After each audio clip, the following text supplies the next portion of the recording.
Welcome to the top of the morning show. It's your girl, TT from the D. I want to thank you for rising and shining with us this morning, ladies and gentlemen, boys and girls. It's Tuesday. Can y'all believe we are in the thick of June? Before you know it, we're going to be at the 4th of July. I'm telling you, then we're going to be at Labor Day, and it's going to be back to school. These kids can't catch a break, can they? It seems like days are going by super fast. Nights are going by even faster. That's why it's so important to create beautiful moments with those you know and love. This week, ladies and gentlemen, we are breaking down the 5 love languages. How to express heartfelt commitment to your mate. Brought to you by Dr. Gary Chapman. And we are reading straight from the book. We are breaking it down one love language at a time. Yesterday morning, we talked about words of affirmation. If you didn't catch that episode, please go back and check it out. This morning, we're going to break down quality time, which is the second love language. Remember, there's 5 love languages. Just to recap, you have words of affirmation, quality time, receiving gifts, acts of service, and last but not least, physical touch. And then, if you're feeling spicy, why don't you clear your evening for at least an hour? Log on at 8 o'clock and join myself and my laid-back, cool husband, Swifty McVeigh. We're going to be breaking down the 5 love languages. We're going to tap in on them. We did last week, and it was such an amazing response. People was like, y'all got to do a part 2. You got to do a part 2. And so we're like, yeah, let's do a part 2. And so really break it down, right?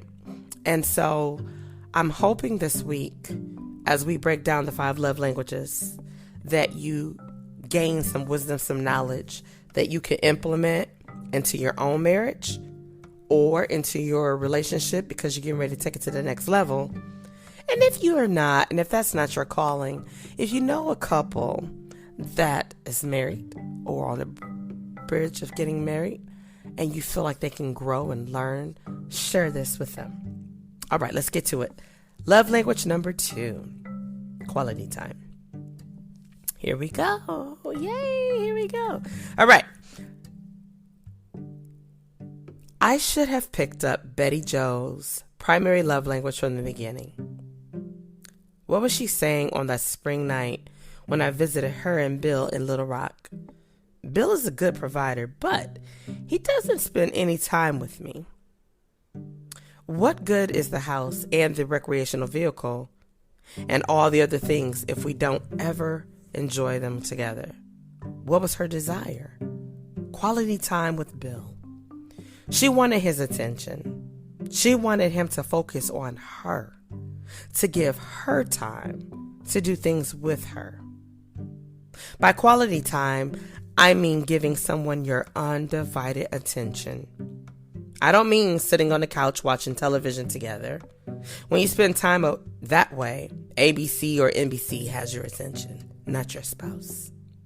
What I mean is sitting on the couch with the TV off, looking at each other and talking, giving each other your undivided attention. It means taking a walk, just the two of you, or going out to eat and looking at each other and talking.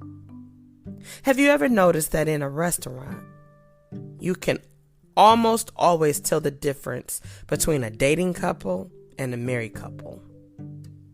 I'm going to let you chew on that for a minute. Have you ever really thought about that? Let me continue. Dating couples look at each other and they talk. Married couples sit there and gaze around the restaurant. You'd think they weren't there to eat. When I sit on the couch with my wife and give her 20 minutes of my undivided attention, and she does the same for me, we are giving each other 20 minutes of life. We will never have those 20 minutes again. We are giving our lives to each other. It is a powerful, emotional communicator of love. One medicine cannot cure all diseases. In my advice to Bill and Betty Jo, I made a serious mistake. I assumed that words of affirmation would mean as much to Betty Jo as they would to Bill.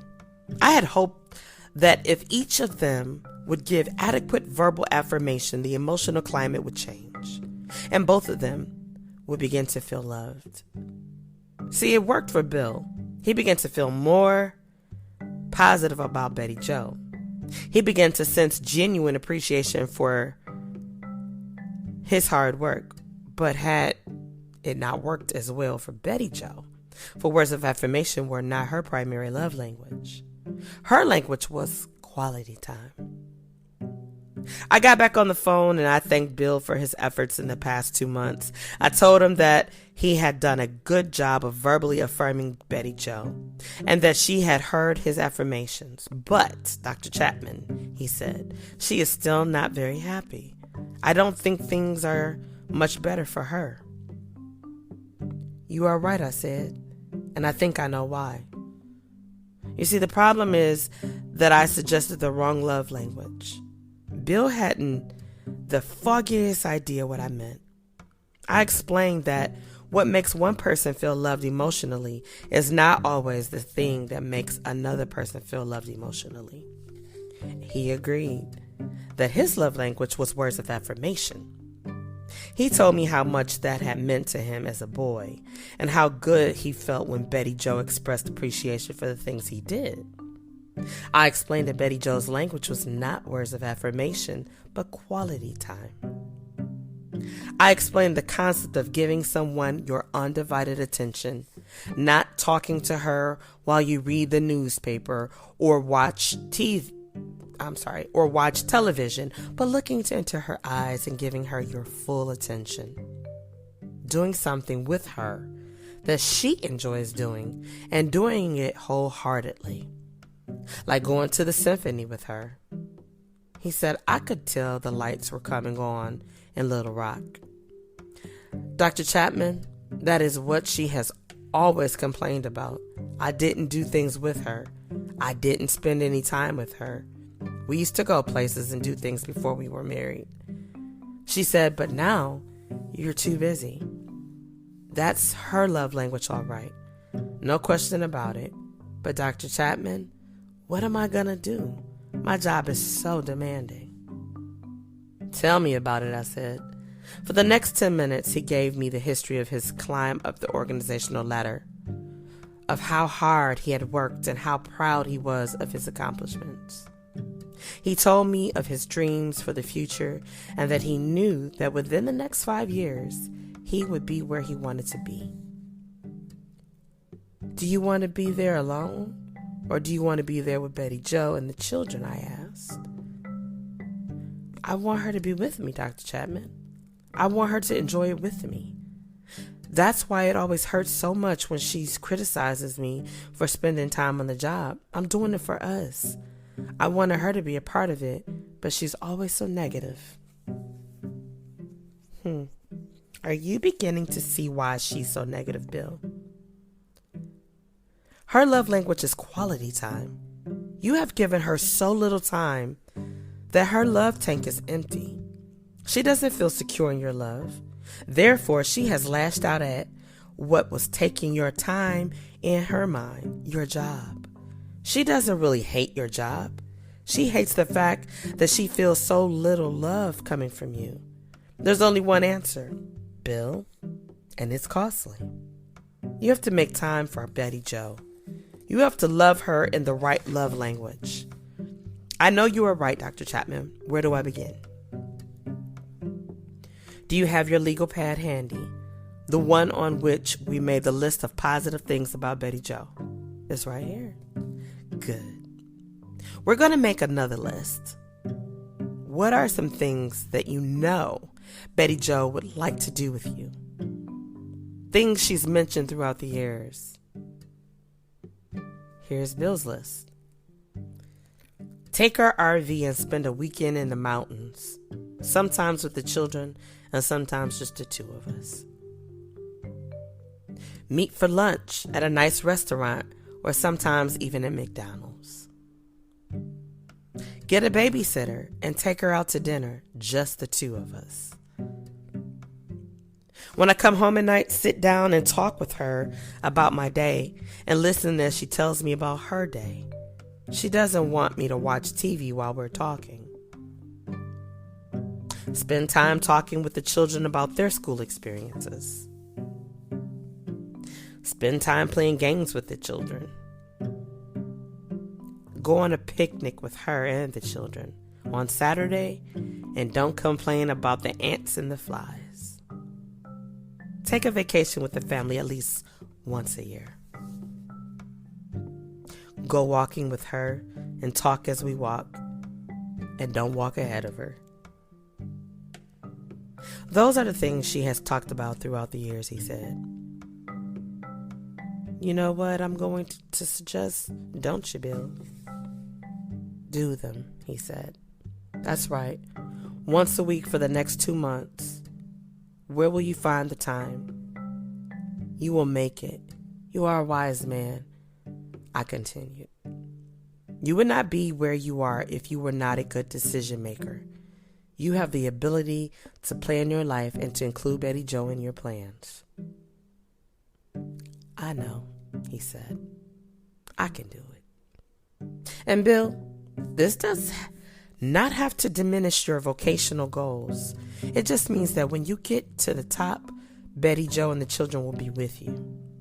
A side note, a central aspect of quality time is togetherness. I do not mean proximity.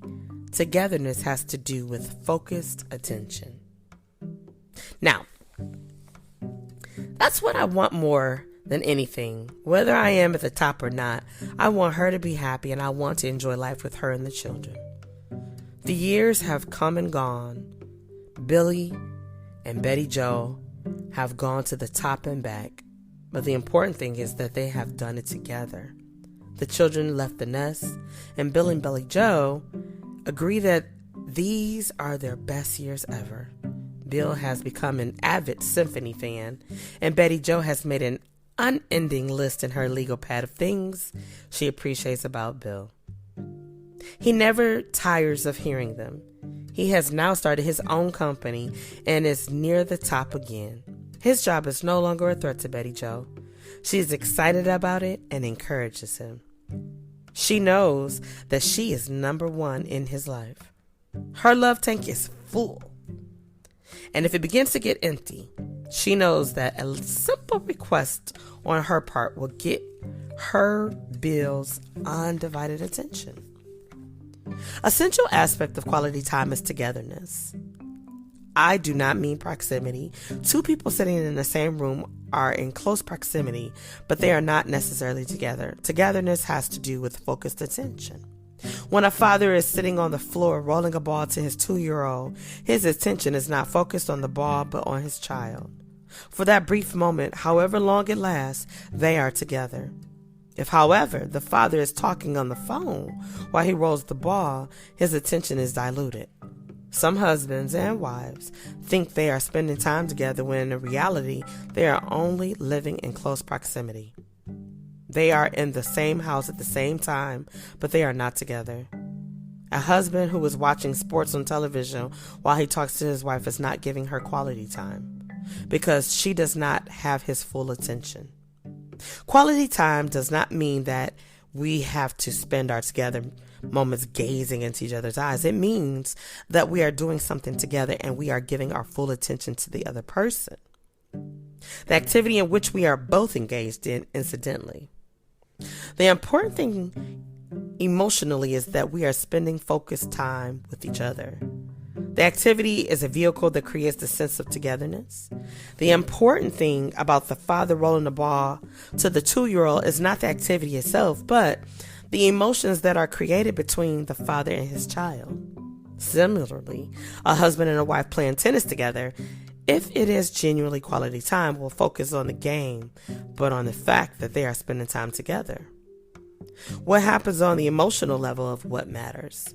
Our spending time together in a common pursuit communicates that we are and we care about each other, that we enjoy being with each other, that we like doing things together. Like words of affirmation, the language of quality time also has many dialects. One of the most common dialects is that of quality conversation.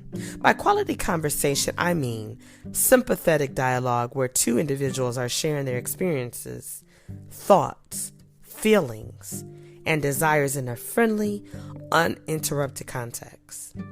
Most individuals who complain that their spouse does not talk do not mean literally that he or she doesn't say a word. They mean that he or she seldom take a part in sympathetic dialogue.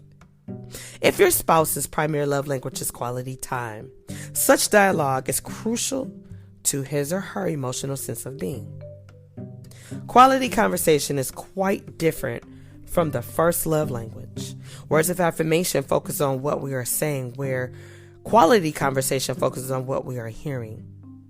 If I am sharing my love for you by means of quality time and we are going to spend that time in conversation, it means I will focus on drawing you out, listening sympathetically to what you have to say. I will ask questions, not in a badgering manner, but in a genuine desire to understand your thoughts, feelings, and desires. Now, I met Patrick when he was 43, and he had been married for 17 years. I remember him because his first words were so dramatic.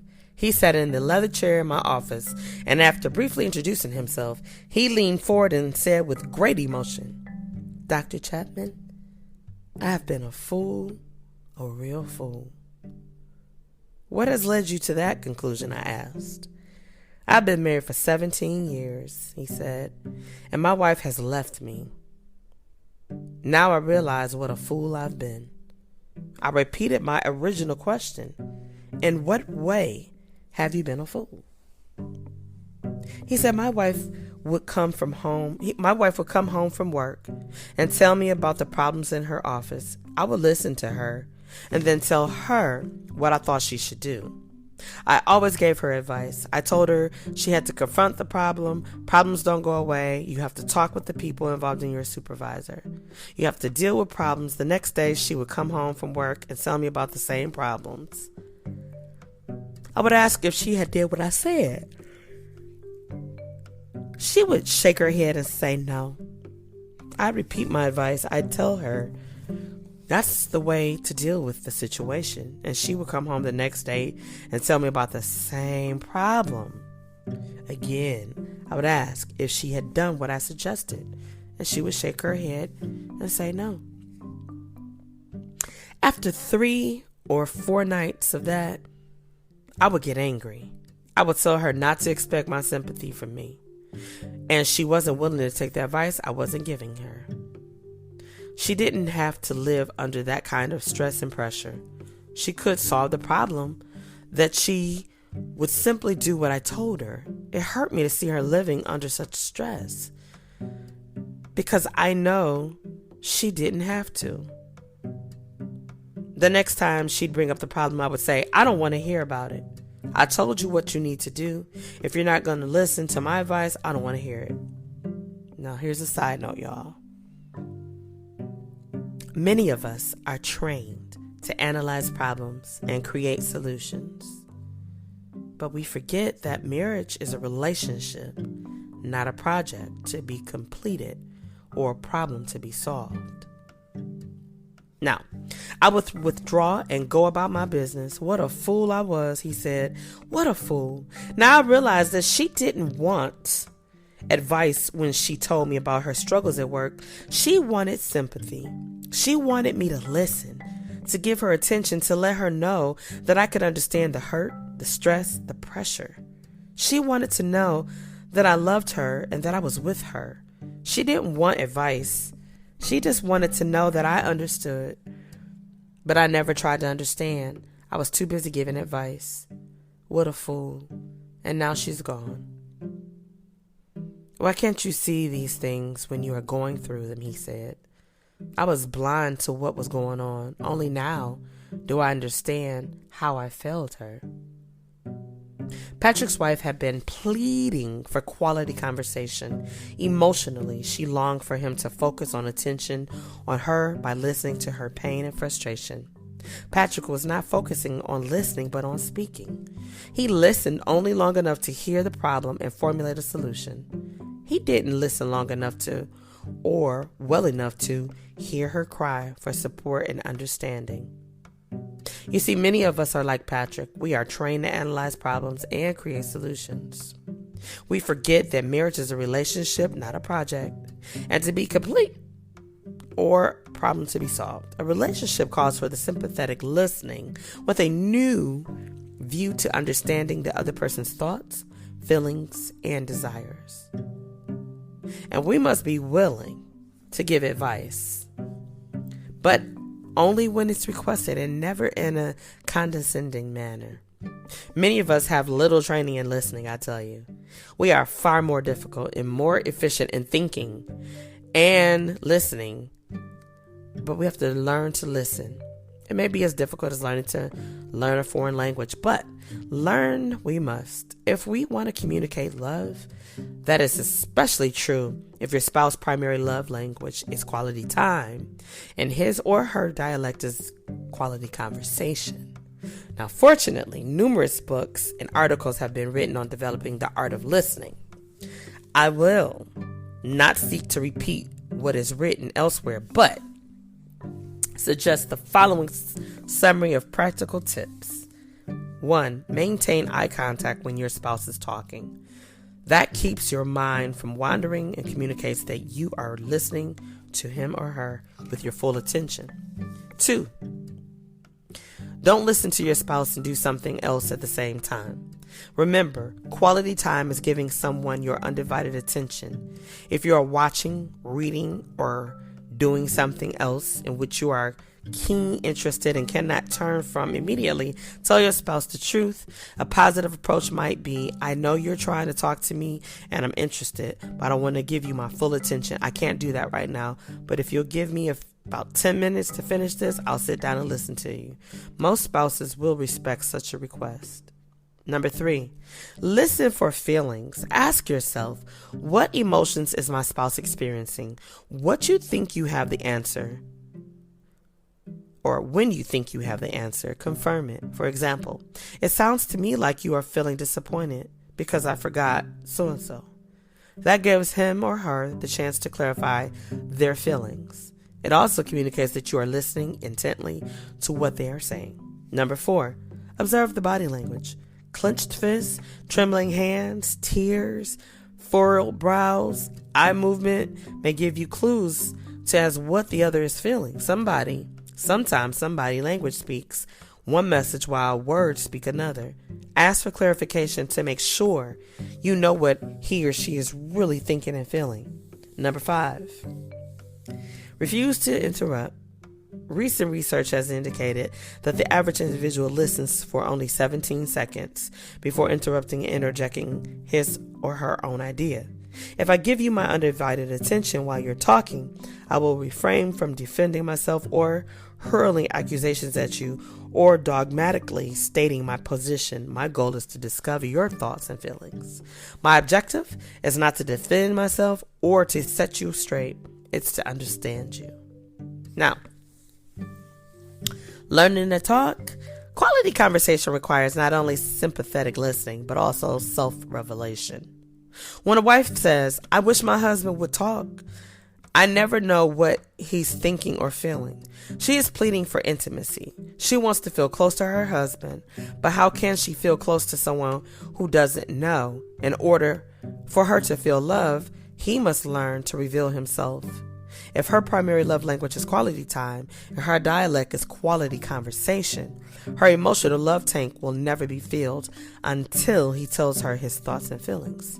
Here's a nugget for you.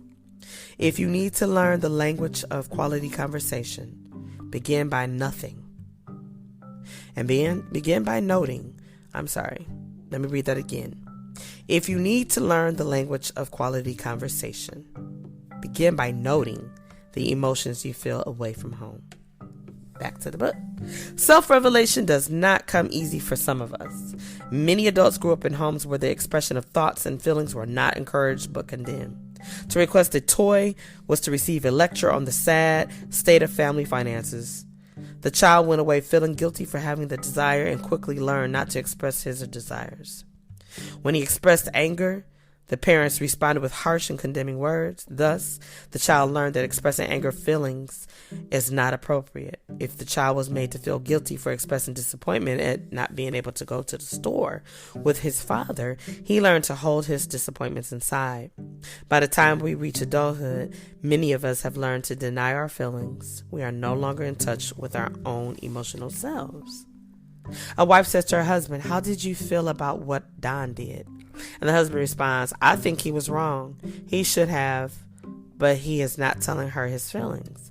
He is voicing his thoughts. Perhaps he has reasons to feel angry, hurt, or disappointed, but he has lived so long in the world of thoughts that he does not acknowledge his own feelings.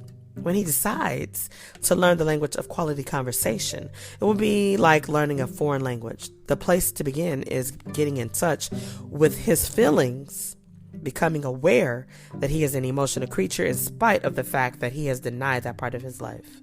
And if you need to learn the language of quality conversation, begin by noticing the emotions you feel from home. Carry a small notepad and keep it with you daily. 3 times each day. Ask yourself, what emotions have I felt in the last 3 hours?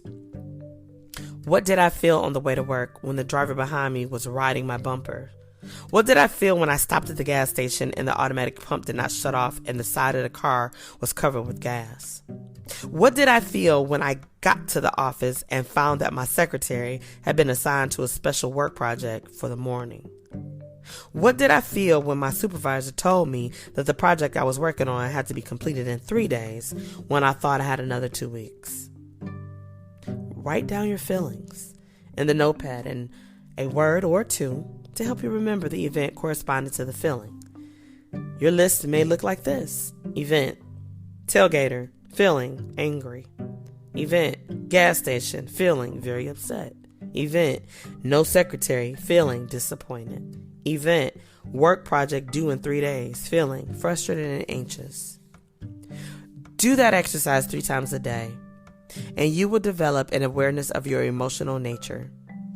Using your notepad, communicate your emotional and the events brief with your spouse as many days as possible. In a few weeks, you will become comfortable expressing your emotions with her or him, and eventually you will feel comfortable discussing your emotional feelings towards your spouse, the children, and events that occur within the home.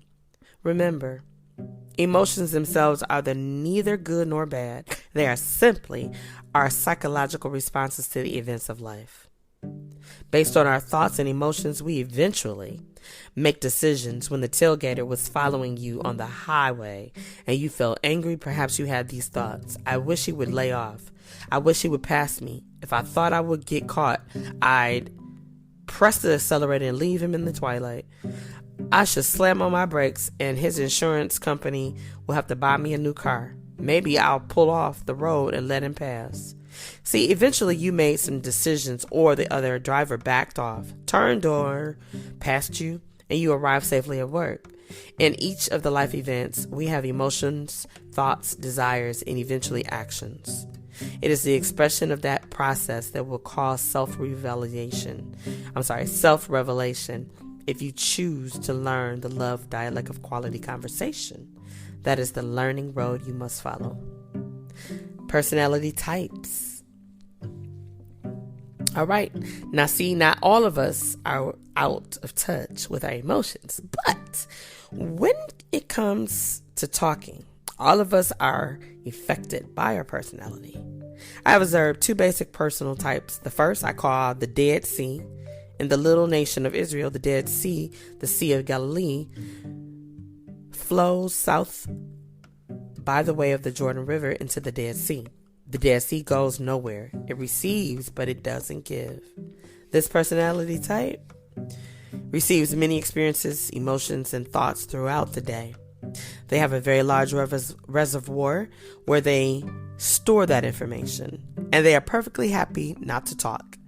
If you say to a Dead Sea personality, of course, "What's wrong? Why aren't you talking right now tonight?" He will probably answer, nothing's wrong, nothing. What makes you think something's wrong? And that response is perfectly honest. He is content not to talk. He could drive from Chicago to Detroit and never say a word and perfectly be happy. On the other extreme is the babbling brook. Okay? For this personality, which enters into the eye gate or the ear gate, comes out the mouth, and there are seldom 60 seconds between the two. Whatever they see, whatever they hear, whatever they tell, they're going to tell. In fact, if no one is at home to talk to them, they will call someone else. Do you know what I saw? Do you know what I heard? If they can't get someone on the telephone, they may talk to themselves because they have no reservoir. Many times a Dead Sea marries a babbling brook. That happens because when they are dating, it is a very attractive match. Here's a little pearl. One way to learn new patterns is to establish a daily sharing time in which each of you will talk about 3 things that happened to you that day and how you felt about them. If you are a Dead Sea and you are dating a babbling brook, you will have a wonderful evening. You don't have to think, how will I get the conversation started tonight? How will I keep the conversation flowing? In fact, you don't have to think at all. All you have to do is nod your head and say, oh, uh-huh. And she or he will fill up the whole evening. And you'll go saying, what a wonderful person. On the other hand, if you are a babbling brook and you are a dead, and you're, if you're a babbling brook and you're dating a Dead Sea, you will have an equally wonderful evening because Dead Sea are the world's best listeners.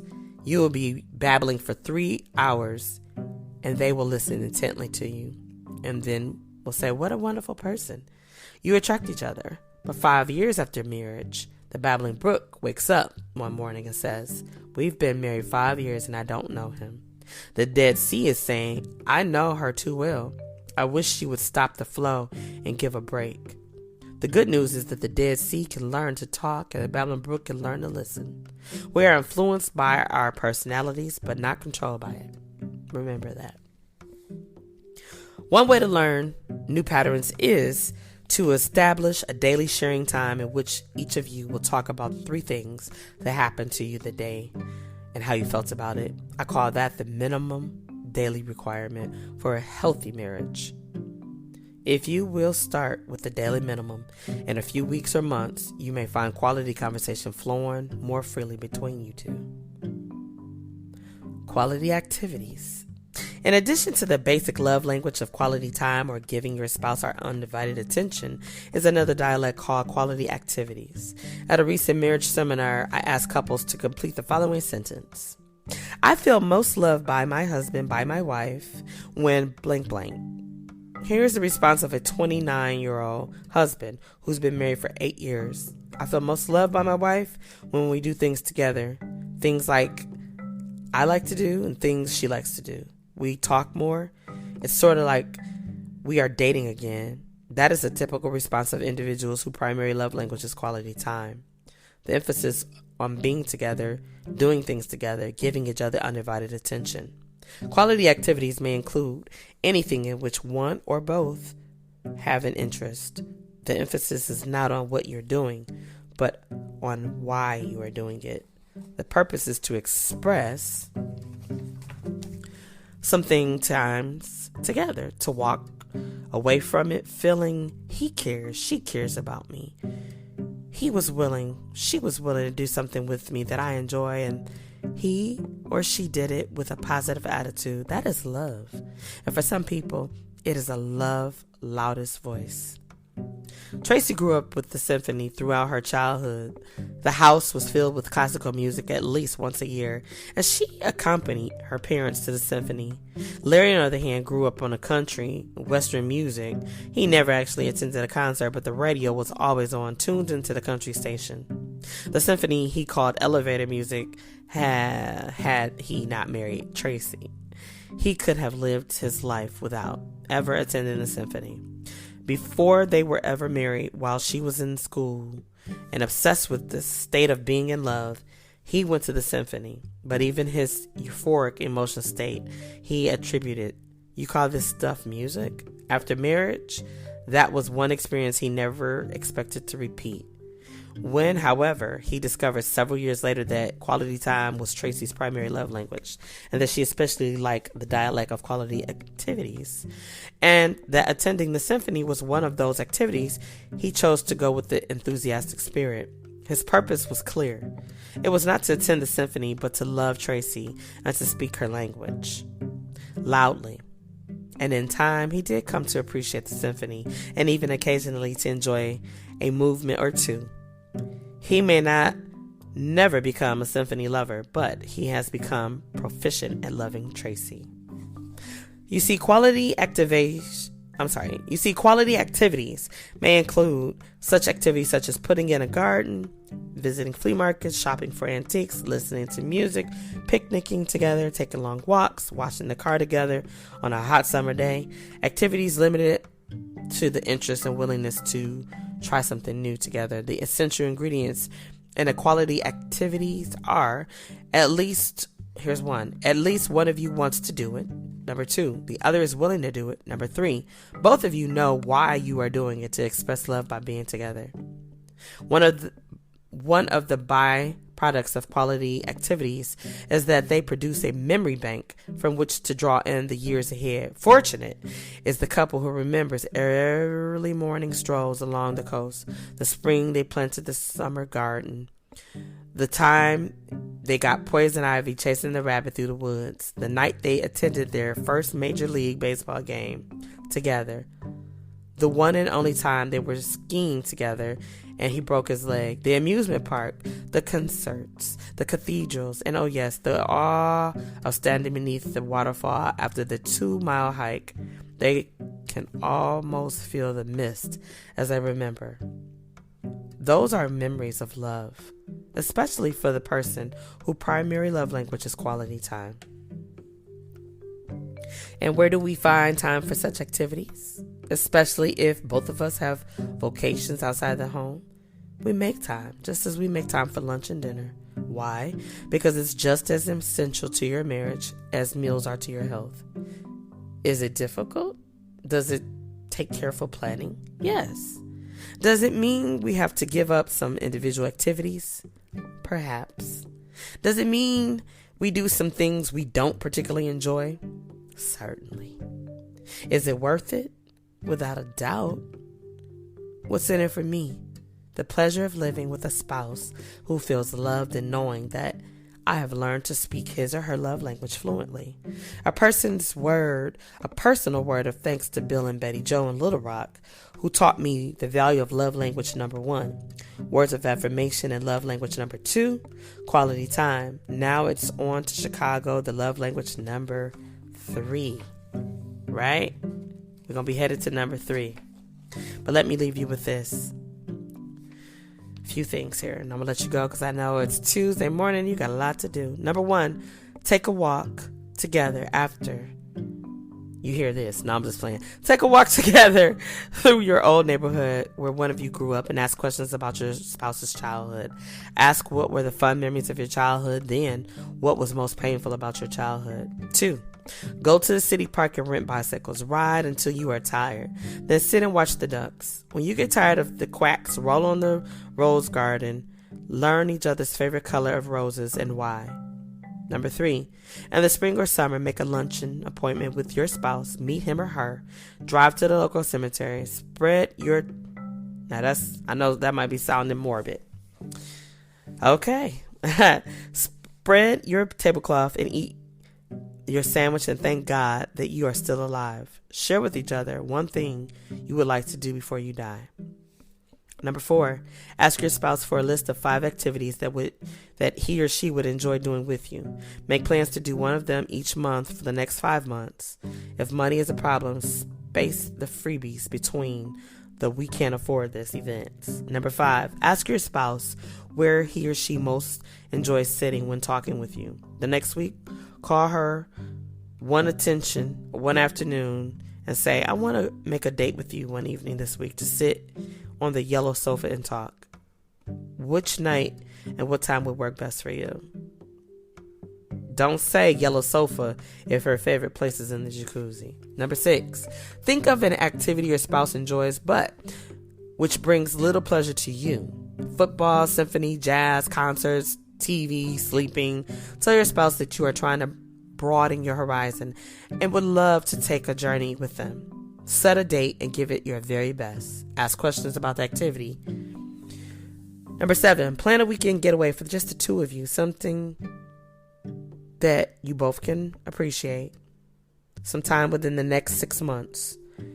Be sure it's a weekend when you won't have to call the office or turn on the TV for a report every 30 minutes. Focus on relaxing together and doing what one or both of you enjoy. Number 8, make time every day to share with each other some of the events of the day. When you spend more time watching TV and news than you do listening to each other, you end up more concerned about Bosnia than your spouse. Number 9, have a let's review our history evening once every 3 months. Set aside an hour to focus on your history. Select 5 questions each of you would like to answer, such as, number 1, who was your best and worst teacher in school and why? Number 2, why did you feel your parents were proud of you? Number 3, what is the worst mistake your mother ever made? Number 4, what is the worst mistake your father ever made? Number 5, what do you remember about the religious aspect of your childhood? Each evening, agree on your 5 questions before you are sharing. At the end of the 5 questions, stop and decide upon the 5 questions you'll ask next time. And number 10, last but not least, camp out by the fireplace or orange lamp. Spread your blanket and pillow on the floor. Get your Pepsi and popcorn. Pretend the TV is broken and talk like you used to when you were dating. Talk till the sun comes up or something happens. If the floor gets too hard, go back upstairs and go to bed. You won't forget this evening by a long shot. Now, let me tell you this, ladies and gentlemen, as I end this segment this morning, I know a beautiful couple. One spouse has gone on to glory. And I learned a lot from this beautiful couple. One of the spouse's biggest thing was quality time. How important it was to them. How they felt they weren't getting it. How they felt their spouse gave way more quality time and attention to their job. They talked about the plans they had when they retired, which was coming up. And then unfortunately, one of the spouses passed away. And it happened to be the spouse that really was focused on quality time. And I remember hearing one of the spouses say, nothing gets between us but air or death. They loved each other. That I know. And they were married for a long time. And I know they envisioned growing old together. And the spouse that passed away wasn't even that old. I share that and I say that for you, the man, the woman, the husband, the wife that's listening to this show this morning. We don't know about tomorrow. You want to make plans to travel and do all these things when you retire. What if one of you don't make it to retirement? Then your spouse is left with, or you're left with, all the thoughts of what would have been, what could have been, but you were so busy working so that you could live a life and do certain things that now you'll never do. Take a moment to smell the roses. Don't worry about what doesn't get done.